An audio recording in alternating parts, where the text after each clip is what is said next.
Hello and welcome to Read the Whole Bible with Trenda Jones. I'm Trenda and this is day 76. Let's read and may the Lord add a blessing to the reading of His Word. We begin today in Leviticus chapter 9, the priestly ministry inaugurated. On the 8th day, Moses summoned Aaron, his sons, and the elders of Israel. He said to Aaron, "Take a young bull for a sin offering and a ram for a burnt offering, both without blemish, and present them before the Lord. And tell the Israelites, take a male goat for a sin offering, a calf and a lamb, male yearlings without blemish for a burnt offering, an ox and a ram for a fellowship offering to sacrifice before the Lord, and a grain offering mixed with oil. For today the Lord is going to appear to you." They brought what Moses had commanded to the front of the tent of meeting, and the whole community came forward and stood before the Lord. Moses said, "This is what the Lord commanded you to do, that the glory of the Lord may appear to you." Then Moses said to Aaron, "Approach the altar and sacrifice your sin offering and your burnt offering. Make atonement for yourself and the people. Sacrifice the people's offering and make atonement for them as the Lord commanded." So Aaron approached the altar and slaughtered the calf as a sin offering for himself. Aaron's sons brought the blood to him, and he dipped his finger in the blood and applied it to the horns of the altar. He poured out the blood at the base of the altar. He burned the fat, the kidneys, and the fatty lobe of the liver from the sin offering on the altar, as the Lord had commanded Moses. He burned the flesh and the hide outside the camp. Then he slaughtered the burnt offering. Aaron's sons brought him the blood, and he splattered it on all sides of the altar. They brought him the burnt offering piece by piece, along with the head, and he burned them on the altar. He washed the entrails and the legs and burned them with the burnt offering on the altar. Aaron presented the people's offering. He took the male goat for the people's sin offering, slaughtered it, and made a sin offering with it as he did before. He presented the burnt offering and sacrificed it according to the regulation. Next, he presented the grain offering, took a handful of it, and burned it on the altar in addition to the morning burnt offering. Finally, he slaughtered the ox and the ram as the people's fellowship sacrifice. Aaron's sons brought him the blood, and he splattered it on all sides of the altar. They also brought the fat portions from the ox and the ram, the fat tail, the fat surrounding the entrails, the kidneys, and the fatty lobe of the liver, and placed these on the breasts. Aaron burned the fat portions on the altar, but he presented the breast and the right thigh as a presentation offering before the Lord, as Moses had commanded. Aaron lifted up his hands toward the people and blessed them. He came down after sacrificing the sin offering, the burnt offering, and the fellowship offering. Moses and Aaron then entered the tent of meeting. When they came out, they blessed the people, and the glory of the Lord appeared to all the people. Fire came from the Lord and consumed the burnt offering and the fat portions on the altar. And when all the people saw it, they shouted and fell face down. Leviticus chapter 10, Nadab and Abihu. Aaron's sons Nadab and Abihu each took his own fire pan, put fire in it, placed incense on it, and presented unauthorized fire before the Lord, which he had not commanded them to do. Then fire came from the Lord and consumed them, and they died before the Lord. Moses said to Aaron, "This is what the Lord has spoken. I will demonstrate my holiness to those who are near me, and I will reveal my glory before all the people." And Aaron remained silent. Moses summoned Mishael and Elzaphan, sons of Aaron's uncle Uzziel, and said to them, "Come here and carry your relatives away from the front of the sanctuary to a place outside the camp." So they came forward and carried them in their tunics outside the camp, as Moses had said. Then Moses said to Aaron and his sons Eleazar and Ithamar, "Do not let your hair hang loose, and do not tear your clothes, or else you will die, and the Lord will become angry with the whole community.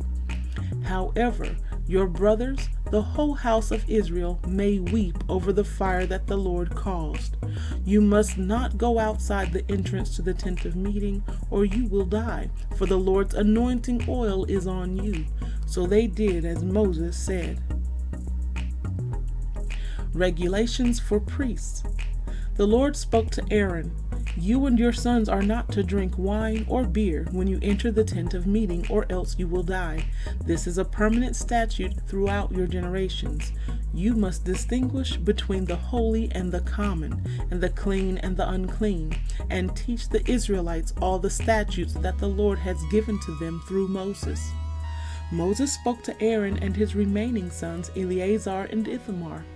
"Take the grain offering that is left over from the food offerings to the Lord, and eat it prepared without yeast beside the altar, because it is especially holy. You must eat it in a holy place, because it is your portion, and your sons from the food offerings to the Lord, for this is what I was commanded.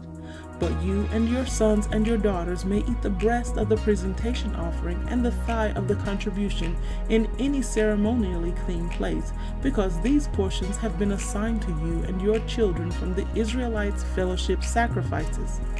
They are to bring the thigh of the contribution and the breast of the presentation offering together with the food offerings of the fat portions, to present as a presentation offering before the Lord. It will belong permanently to you and your children, as the Lord commanded."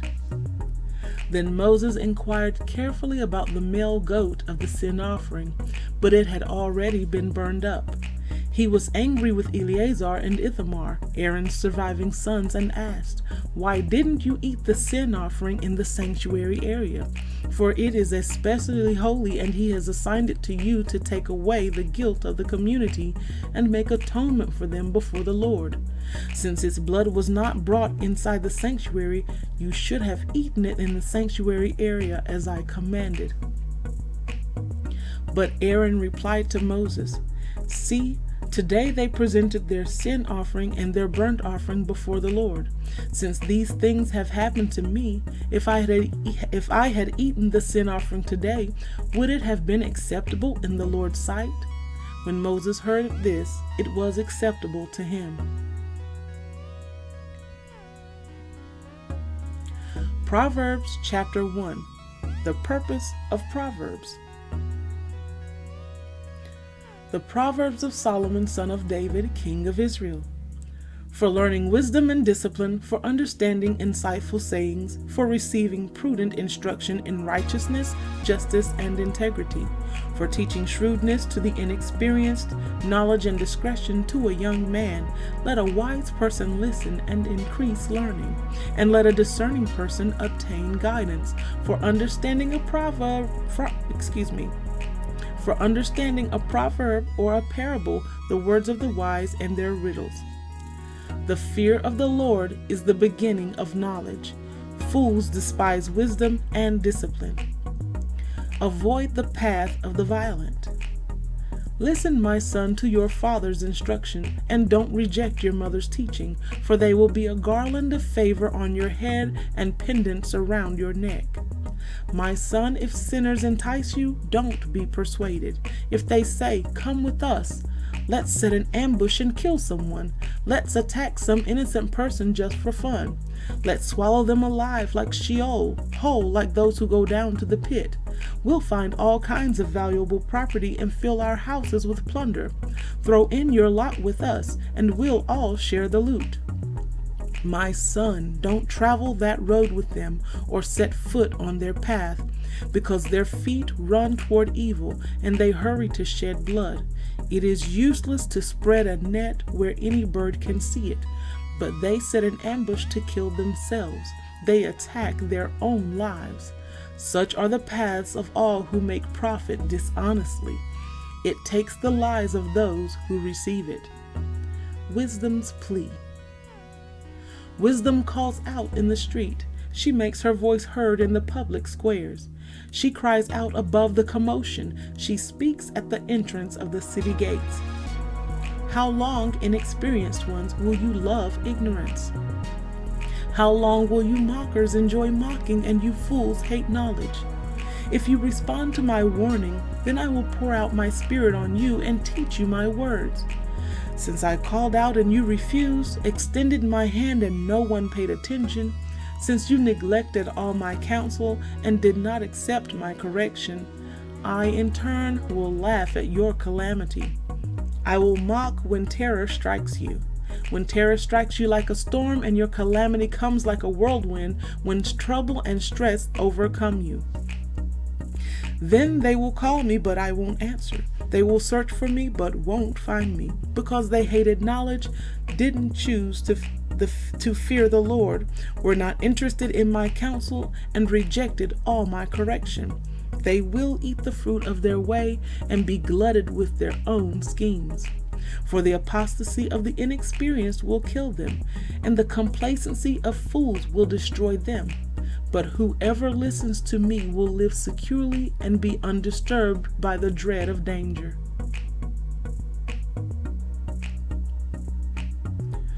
Mark chapter 9, and we resume reading at verse 14. When they came to the disciples, they saw a large crowd around them and scribes disputing with them. When the whole crowd saw him, they were amazed and ran to greet him. He asked them, "What are you arguing with them about?" Someone from the crowd answered him, "Teacher, I brought my son to you. He has a spirit that makes him unable to speak. Whenever it seizes him, it throws him down, and he foams at the mouth, grinds his teeth, and becomes rigid. I asked your disciples to drive it out, but they couldn't." He replied to them, "You unbelieving generation, how long will I be with you? How long must I put up with you? Bring him to me." So they brought the boy to him. When the spirit saw him, it immediately threw the boy into convulsions. He fell to the ground and rolled around, foaming at the mouth. "How long has this been happening to him?" Jesus asked his father. "From childhood," he said, "and many times it has thrown him into fire or water to destroy him. But if you can do anything, have compassion on us and help us." Jesus said to him, "If you can, everything is possible for the one who believes." Immediately the father of the boy cried out, "I do believe, help my unbelief." When Jesus saw that a crowd was quickly gathering, he rebuked the unclean spirit, saying to it, "You mute and deaf spirit, I command you, come out of him and never enter him again."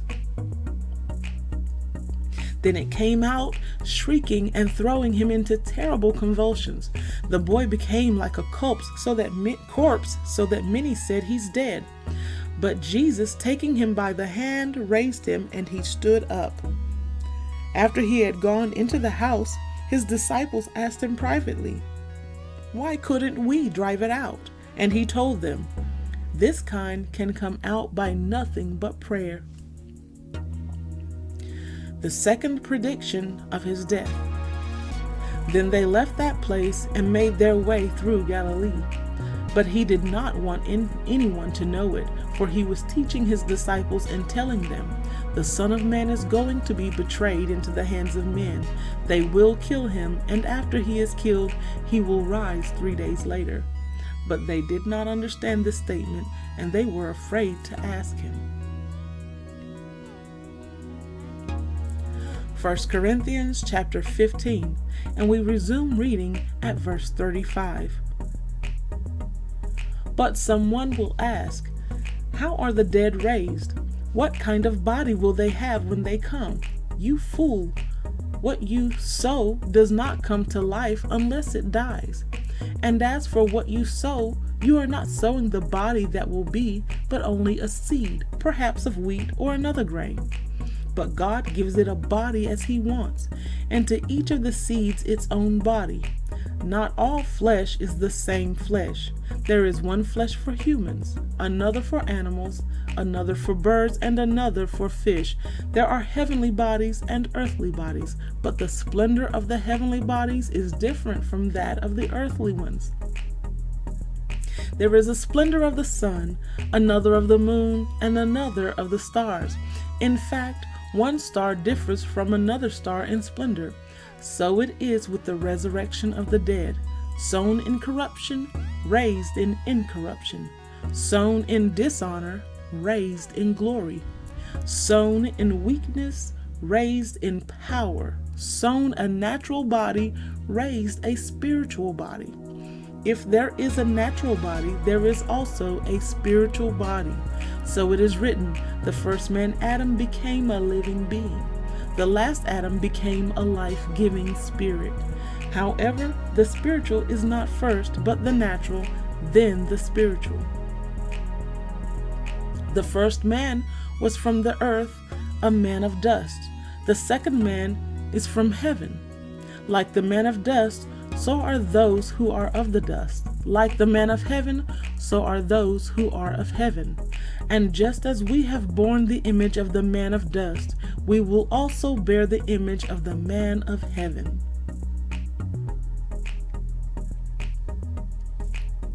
Psalm 76. God the powerful judge. For the choir director with stringed instruments, a psalm of Asaph, a song. God is known in Judah. His name is great in Israel. His tent is in Salem, his dwelling place in Zion. There he shatters the bow's flaming arrows, the shield, the sword, and the weapons of war. Selah. You are resplendent and majestic, coming down from the mountains of prey. The brave-hearted have been plundered, they have slipped into their final sleep. None of the warriors was able to lift a hand. At your rebuke, God of Jacob, both chariot and horse lay still. And you are to be feared. When you are angry, who can stand before you? From heaven you pronounced judgment. The earth feared and grew quiet when God rose up to judge and to save all the lowly of the earth. Selah. Even human wrath will praise you. You will clothe yourself with the wrath that remains. Make and keep your vows to the Lord your God. Let all who are around him bring tribute to the awe-inspiring one. He humbles the spirit of leaders. He is feared by the kings of the earth. And this concludes our reading for day 76 of Read the Whole Bible with Trenda Jones. Thank you so much for joining us here today, and we look forward to reading again tomorrow, day 77. Until then, God bless you, and may the Lord add a blessing to the reading of his word.